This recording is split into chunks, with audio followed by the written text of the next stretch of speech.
Ajith Kumar notorious ക്രിമിനലാണെന്നും RSS നേതാക്കളുമായുള്ള അദ്ദേഹത്തിന്റെ കൂടിക്കാഴ്ചയിലുള്ള അന്വേഷണം 2024 ഏറ്റവും വലിയ തമാശയാണെന്നും PV അൻവർ MLA. കൂടിക്കാഴ്ചയിൽ സർക്കാർ അന്വേഷണം പ്രഖ്യാപിച്ചതിന് പിന്നാലെ മലപ്പുറത്ത് മാധ്യമപ്രവർത്തകരോട് പ്രതികരിക്കുകയായിരുന്നു അദ്ദേഹം. എന്തിനെ പറ്റി അന്വേഷിക്കണ RSS അത് ഏറ്റവും വലിയ തമാശയല്ലേ.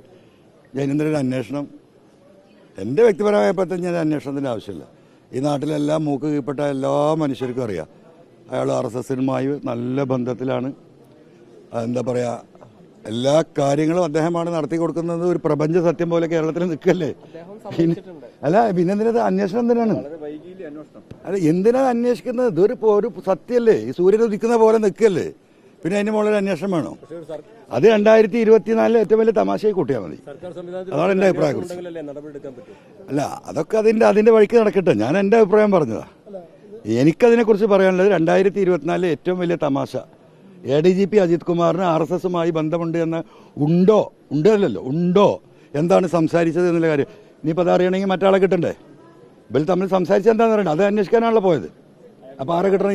ഈ RSSനെ മറ്റാളെ കിട്ടണ്ടേ? അതാ പറഞ്ഞത്. അപ്പോൾ അവർ പറഞ്ഞ സ്വകാര്യം ഇനിയിപ്പോൾ അദ്ദേഹം കൂടി പറയണം. എന്തിനാ ഈ പണിക്കൊക്കെ നിൽക്കുന്നത്? ഇത് നാട്ടുകാർക്ക് അറിയുന്ന കാര്യമല്ലേ. ഞാൻ പൂരം കലക്കിയതിനെ കുറിച്ച് അന്വേഷിക്കാനാണ് പറഞ്ഞത്. പൂരം കലക്കിച്ചതാണ്. ആ കലക്കിച്ചത് ADGP അജിത് കുമാറാണ്. അതിന് നേതൃത്വം കൊടുത്ത് അദ്ദേഹം. അതിനൊരു തർക്കമില്ലല്ലോ. ആവർത്തിച്ച് പറഞ്ഞ കാര്യമല്ലേ. പിന്നെ ചോദിക്കാനെന്താ? അല്ല അതൊക്കെ സർക്കാർ തീരുമാനിക്കട്ടെ. ഞാനൊരു സാധാ പാവപ്പെട്ട എന്താ പറയാ MLA. ആ നടപടി വേണമെന്നൊക്കെ എനിക്ക് പറയാൻ പറ്റും. കുറച്ച് വിഷ്വൽസ് കൂടി പുറത്തു വന്നിരുന്നു. സുരേഷ് ഗോപി അന്ന് വരാഹി അനലിറ്റിക്സ് ആയിട്ടുള്ള BJPയുടെ തെരഞ്ഞെടുപ്പ് തന്ത്രം കൈകാര്യം ചെയ്യുന്നത് എന്റെ പൊന്ന സഹോദരന്മാരെ അവരോടൊപ്പം വന്നതിന്റെയും അതിൽ പങ്കൊക്കെ വന്നിട്ടുള്ള ദൃശ്യങ്ങളൊക്കെ പുറത്തു വന്നിട്ടുണ്ട്. എനിക്ക് ഈ കാര്യത്തിൽ പണ്ടേ ഒരു സംശയമില്ല. ഇതൊക്കെ ആ ഒരു പൂരത്തിന് വേണ്ടി മാത്രം വന്നിട്ട് RSSരെ കണ്ടോന്നല്ല. നിങ്ങളിപ്പോൾ ആകെ 2 പ്രാവശ്യം കണ്ടതിനെ കുറിച്ചാണ് നിങ്ങൾ പറയുന്നത്. 10,000 പ്രാവശ്യം കണ്ടിട്ടുണ്ടാവും. മനസ്സിലായോ? അവരായിട്ട് തന്നെയാണ് അദ്ദേഹത്തിന്റെ സംസർഗം. അവരുടെ അജണ്ട തന്നെ അവിടെ നടക്കും. ഇതൊരു പ്രപഞ്ച സത്യമല്ലേ. പിന്നെ ഇത് ചോദിച്ചുകൊണ്ടിരിക്കണോ?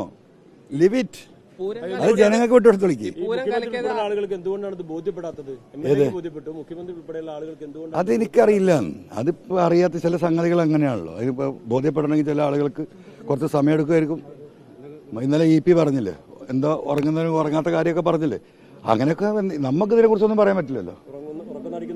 അല്ല അത് എനിക്കറിയില്ല. EP എന്തോ പറഞ്ഞു. ഞാൻ പറഞ്ഞത് എന്താ പറഞ്ഞത് നിങ്ങൾ പറഞ്ഞു. മുഖ്യമന്ത്രി അങ്ങനെ ഉറക്കം നടിക്കുകയാണെന്നുള്ള തോന്നൽ MLAക്ക് ഉണ്ടോ? മുഖ്യമന്ത്രി മനഃപൂർവ്വം ഉറക്കം നടിക്കുകയാണെന്നുള്ള ഞാൻ EP പറഞ്ഞ കാര്യം സഹോദര പറഞ്ഞത്. മനസ്സിലായില്ലേ? അത്രേ ഉള്ളൂ. ഇതൊക്കെ ഇപ്പൊ എല്ലാവർക്കും മനസ്സിലായിട്ടുണ്ട്. പൂരം കലക്കിയതുമായി ബന്ധപ്പെട്ട അന്വേഷണം നടത്തിയിരുന്നു. അത് ADGP അജിത് കുമാർ തന്നെയാണ് അന്വേഷണം നടത്തി റിപ്പോർട്ട് കൊടുത്തത്. എങ്ങനെയാണ് കാണുന്നത്? അതന്നെ ഹെഡ്മാസ്റ്ററെ കുറിച്ചുള്ള കാര്യം പ്യൂൺ അന്വേഷിച്ച് ഹെഡ്മാസ്റ്റർക്ക് റിപ്പോർട്ട് കൊടുക്കുക. ഞാൻ പറഞ്ഞല്ലോ മുമ്പ്. ഇതൊക്കെ പണ്ട് പറഞ്ഞ കാര്യല്ലേ. എന്ത് വിമർശനമല്ലല്ലോ. അയാളെ ഡിസ്മിസ് ചെയ്യണം. സസ്പെൻഷൻ അല്ല. ഞാൻ ആദ്യം പറഞ്ഞ അയാളെ മാറ്റി നിർത്തണമെന്നാ. അതൊന്ന് ഞാൻ ഒരാഴ്ച മുമ്പ് പുറകോട്ട് പോയി. അയാളെ സസ്പെൻഡ് ചെയ്യണമെന്ന് പറഞ്ഞു. ഇന്ന് ഞാൻ പറയുന്ന അയാളെ ഡിസ്മിസ് ചെയ്യണം. ഈ ഡിപ്പാർട്ട്മെന്റ് നാളെ താഴെ ഇറക്കണം. അയാൾ ഈ പോലീസ് ഡിപ്പാർട്ട്മെന്റിന് പറ്റുന്ന ആളല്ല. അത് ഈ പ്രപഞ്ചത്തിൽ നിൽക്കുന്ന സത്യ. അത് ജനങ്ങൾക്കറിയാം. അത് ഞാൻ പറയേണ്ട കാര്യമൊന്നുമില്ല. ഈ മൈക്ക് കാണിക്കുന്ന നിങ്ങൾക്കും അറിയാം. അവിടെ ക്യാമറ വെക്കുന്ന അവർക്കും അറിയാം. ഈ ചുറ്റും നിൽക്കുന്ന ജനങ്ങൾക്കും അറിയാം. അയാളെ ഡിസ്മിസ് ചെയ്യണം ഡിപ്പാർട്ട്മെന്റിൽ നിന്ന്. ക്രിമിനലാണ്, നൊട്ടോറിയസ് ക്രിമിനൽ. ഒരു തർക്കമില്ല. ഇത് പറഞ്ഞതാ. കഴിഞ്ഞ ദിവസം MLA ഒരു കാര്യം കൂടി പറഞ്ഞിരുന്നല്ലോ, ഇനി അടുത്ത നിയമസഭാ സമ്മേളനത്തിന് ഈ കാര്യം പറയാൻ പറ്റുന്ന ഉറപ്പില്ല. അത് എന്താർത്ഥത്തിൽ? അതൊക്കെ നമുക്ക് പിന്നെ പറയാം. News desk മെഗ്നവിഷൻ.